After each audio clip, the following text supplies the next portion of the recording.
Hi friends, welcome to today's video. This one is part 3, I guess, of the 365 Days of Art set by Liquitex demonstrations, if you will, and my favorite of the 3. I mean, there are actually 4 small pieces, but this one, it's a pair. It to me counts as one. So if you haven't seen the other 2 videos that are related to this discovery set by Liquitex, I'm gonna leave you the links down below. But basically what I have been doing is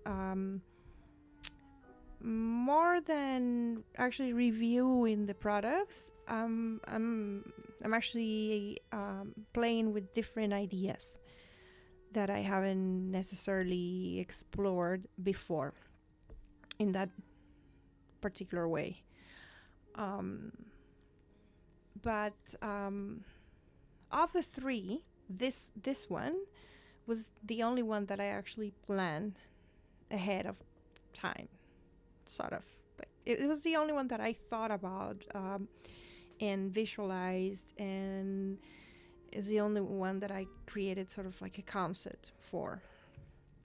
And I was very happy with the with how it looked at the end. I really liked the colors and the idea and the concept in general. So this one I'm 100% sure that I will be revisiting on a large scale. I have been doing these demonstrations in small 5x5 inch canvas panels that came with the set. To me, they're wonderful for doing tests, you know, for playing with different ideas. And because to me these were tests, they were a little bit messy. Like, I wouldn't say they came out 100% clean, or I don't want to say perfect because there's no perfection, but they were a little bit messy. I messed up the back on these 2 particularly. But the idea that I had was I wanted to do rocks in the water, and I wanted to do it in an abstract way, but I still wanted it to look like rocks in the water, like easily. So I added a few layers of paint first. I let it dry. I added the molding paste.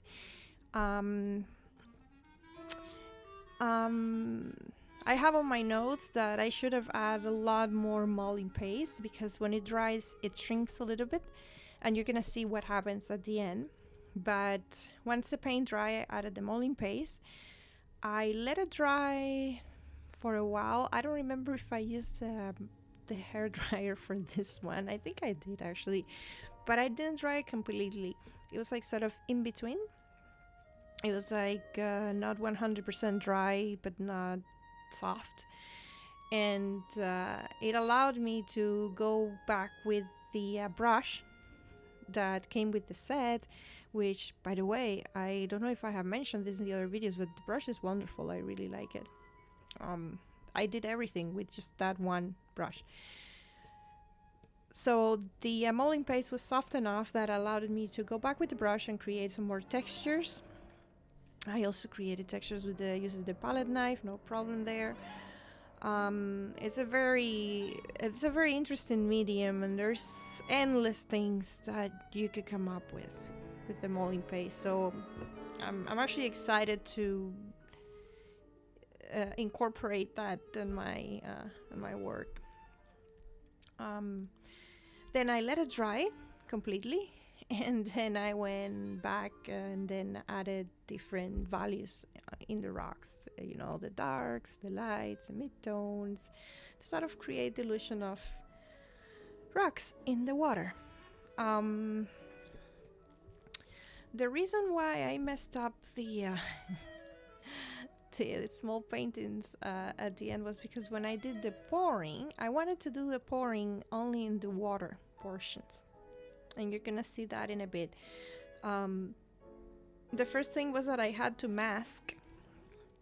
I had to use artist tape to mask those rocks, because they weren't raised enough so that the pouring medium wouldn't get in them. So they would be covered by pouring medium, and I specifically wanted those textures to stay matte, as opposed to the water that would be shiny once the pouring medium had dried. So I had to mask the rocks, and so yeah, the first thing is to add more. Note to self: first thing is to add more molding paste so that I won't need to add masking tape. And the second thing, which is very important for pouring medium, and it's something I guess I'm not used to, because like I have said in previously, I only use pouring medium partially. Like I don't use it as a main medium that I work with. So it's very important when you do a lot of pouring to have your painting surface raised. Usually I've seen people use cups, anything that's leveled and sturdy that will hold your painting, so that when you do the pouring, the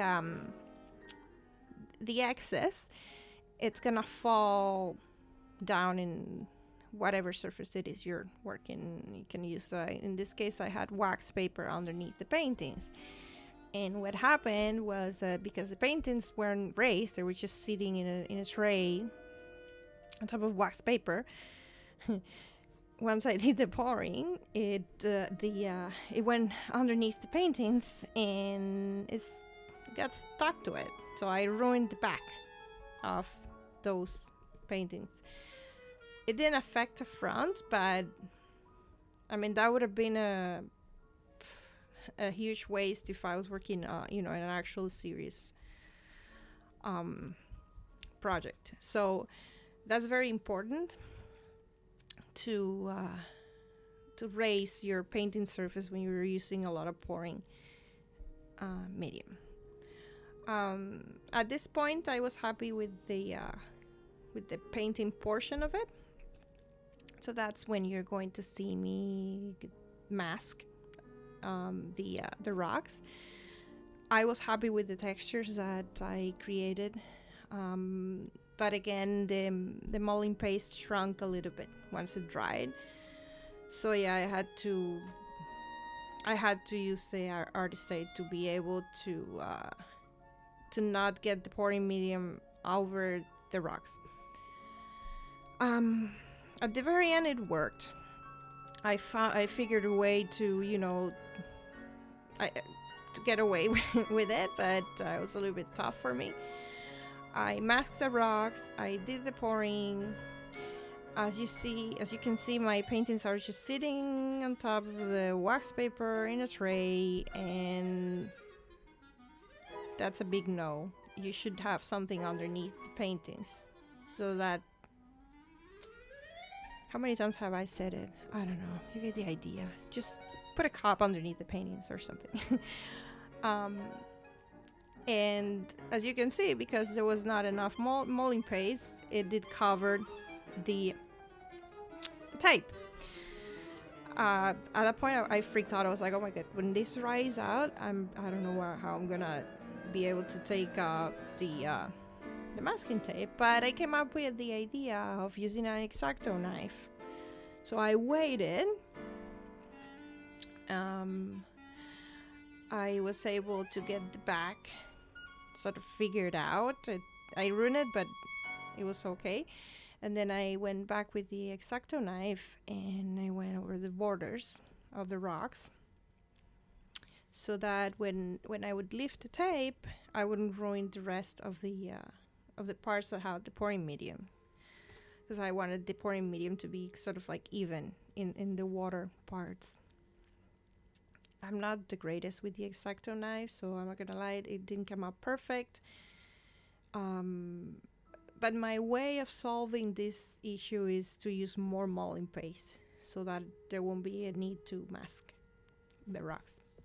So that's what I'm gonna be doing in the future. And but in general, I was very, very happy with the look that came out. I was very happy with the contrast of the different finishes, a shiny finish from the pouring medium and the matte finish from the molding paste, and the contrast in textures as well.